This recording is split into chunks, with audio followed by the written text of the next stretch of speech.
약한 신호와 심장 박동 소리만 들립니다. 화성으로 이주가 돌아오지 못하는 편도 여행인 이유. 로 돌아오지 못하는 여행의 서막. 스페이스X가 화성을 언제쯤 가게 될까요? 인류를 다행성종 멀티플래니터리 스피시스로 만들겠다. 일론 머스크의 이 말은 21세기 가장 위대한 선언처럼 들렸습니다. 2026년 현재 우리는 그 어느 때보다 화성에 가까이 와 있습니다. 로켓은 매주 발사되고 비용은 혁신적으로 줄어들고 있죠. 돔 형태의 건물들 사이로 사람들이 웃으며 걷는 모습을 사람들은 상상합니다.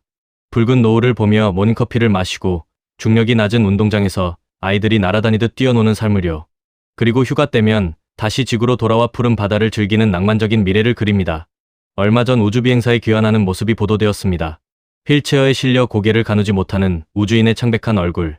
이 환상을 깨트리는 단 하나의 장면이 있습니다. 지금 보시는 이들은 ISS에서 고작 6개월을 버티고 온 베테랑들입니다. 그들은 지구 땅을 밟는 순간 단 한 걸음도 떼지 못하고 주저앉습니다. 자, 질문을 던져봅시다. 1년도 아니고 10년, 20년을 화성에서 산 사람이 지구로 돌아온다면, 혹은 아예 화성에서 태어난 아이가 지구에 관광을 온다면, 의학적으로 단언컨대 그 여행은 죽음의 여행입니다. 오늘 영상은 낭만적인 우주 탐사 이야기가 아닙니다. 화성에 간 인류가 겪게 될 신체적 변형, 정치적 단절, 그리고 우리가 마주할 새로운 인류의 탄생에 관한 가장 현실적이고 비판적인 보고서입니다. 30분 뒤 여러분은 화성 이주를 완전히 다른 눈으로 보게 될 것입니다. 신체의 감옥, 호모사피엔스의 종말. 지구와 화성의 중력 비교 수치 일지 0.38지. 우리 인체는 어떻게 변할까요? 먼저 우리 몸의 하드웨어 문제부터 짚어보죠. 중력이 낮으면 관절도 안 아프고 좋겠네? 라고 생각하시나요? 천만의 말씀입니다. 우리 몸은 철저한 경제 논리에 의해 작동합니다. 중력을 견디기 위해 설계된 우리의 뼈는 화성에 가는 순간 사치품이 됩니다.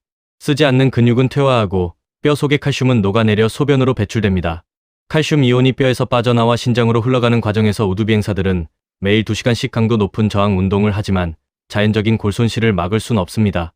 화성에서 5년만 살면 20대 청년의 골밀도는 80대 노인보다 낮아질 수 있습니다. 지구로 돌아오는 순간 자기 체중을 이기지 못해 대퇴골이 골절될 수 있다는 뜻입니다. 심장의 해부학적 변화. 더 무서운 건 심장입니다. 지구에서는 피를 머리끝까지 올리기 위해 심장이 강하게 펌프질을 해야 합니다. 하지만 화성 중력에서는 심장이 힘을 쓸 필요가 없죠. 결국 심장 근육은 얇아지고 크기는 작아집니다. 이 약해진 펌프를 가지고 지구의 일지 중력권에 들어오면 어떻게 될까요? 일어서자마자 내려가는 혈류가 끊겨 기절하거나 급성 심부전으로 사망할 가능성이 매우 높습니다. 임산부와 태아 초음파. 화성 중력이 태아 발달에 미치는 영향, 그리고 이주를 말할 때 금기시되는 주제. 화성에서의 출산입니다.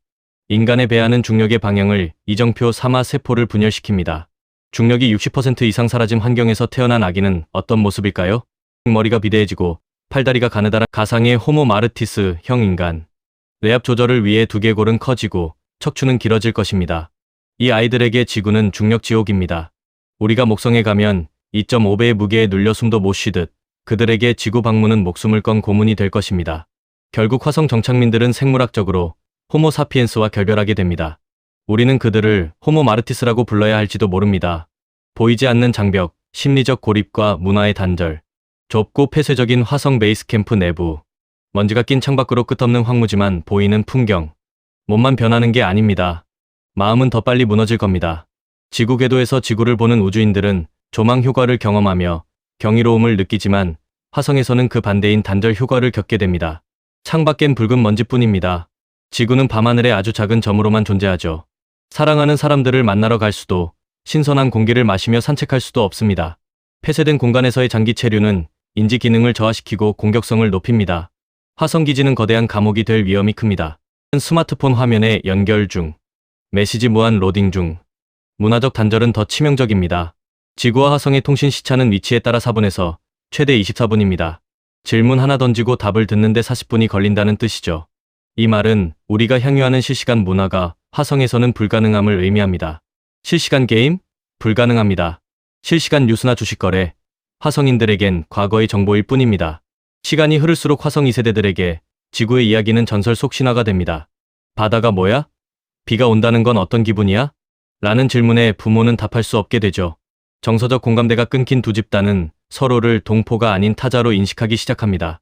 독립선언, 그리고 행성 간 정치 경제학, 화성기지에 걸린 새로운 깃발. 지구 유엔 본부와의 거친 화상회의 장면 단절은 필연적으로 갈등을 낳습니다. 화성 도시의 인구가 늘어나면 그들은 과연 지구 정부의 명령을 들을까요? 현재 우주조약은 어떤 국가도 천체를 소유할 수 없다고 규정합니다. 하지만 화성 현지에서 산소 발생기가 고장나고 식량 배급에 문제가 생겼을 때 20분이나 걸리는 지구의 승인을 기다릴 수 있을까요?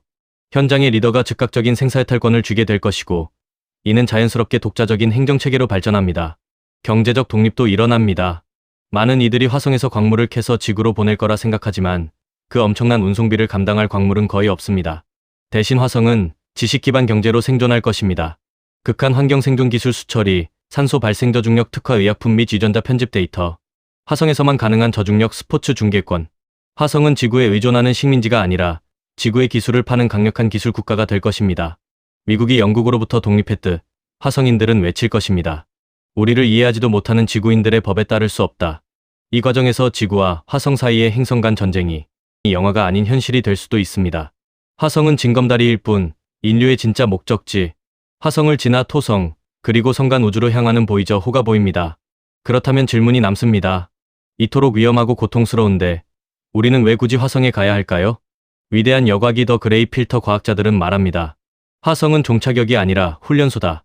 인류가 진정으로 살고 싶은 제2의 지구는 태양계 밖에 있습니다. 하지만 그곳에 가려면 수백 년의 항해를 견뎌야 하죠. 화성은 인류가 지구라는 안락한 요람을 벗어나 우주로 나아가기 위한 첫 번째 시험대입니다. 우리는 화성에서 지구의 도움 없이 생존하는 법을 배워야만 합니다. 어쩌면 화성 이주는 인류가 스스로를 기계와 결합하거나 유전자를 개조하여 우주 환경에 최적화된 포스트 휴먼으로 진화하는 과정일지도 모릅니다. 이 고통스러운 변신을 거치지 못한 종족은 결국 행성의 수명과 함께 사라질 운명이기 때문입니다. 선택받은 자들과 남겨진 자들, 화성으로 떠나는 세련된 우주선 내부와 황폐해진 지구의 슬럼가가 보입니다. 마지막으로 가장 뼈아픈 현실을 직시해봅시다. 먼 훗날 지구가 정말 살 수 없는 곳이 되어 화성으로 떠나야 할 때 과연 누가 그 티켓을 주게 될까요? 초기 화성행 티켓은 수억 원에서 수십억 원을 호가할 것입니다. 결국 막대한 부를 가진 자, 혹은 화성에 필요한 최고급 기술을 가진 자들만이 신인류가 될 기회를 얻을 것입니다. 대다수의 인류는 기후 위기와 자원 고갈이 가속화되는 지구에 남겨지겠죠. 화성 이주는 낭만적인 모험이 아닙니다. 그것은 고형으로 영영 돌아오지 못하는 신체적 고통, 가족과의 영원한 이별, 그리고 인류가 두 개의 종으로 갈라지는 잔인한 생존 게임입니다. 여러분이라면 어떤 선택을 하시겠습니까? 뼈가 으스러지는 고통을 안고서라도 새로운 행성의 시조가 되시겠습니까?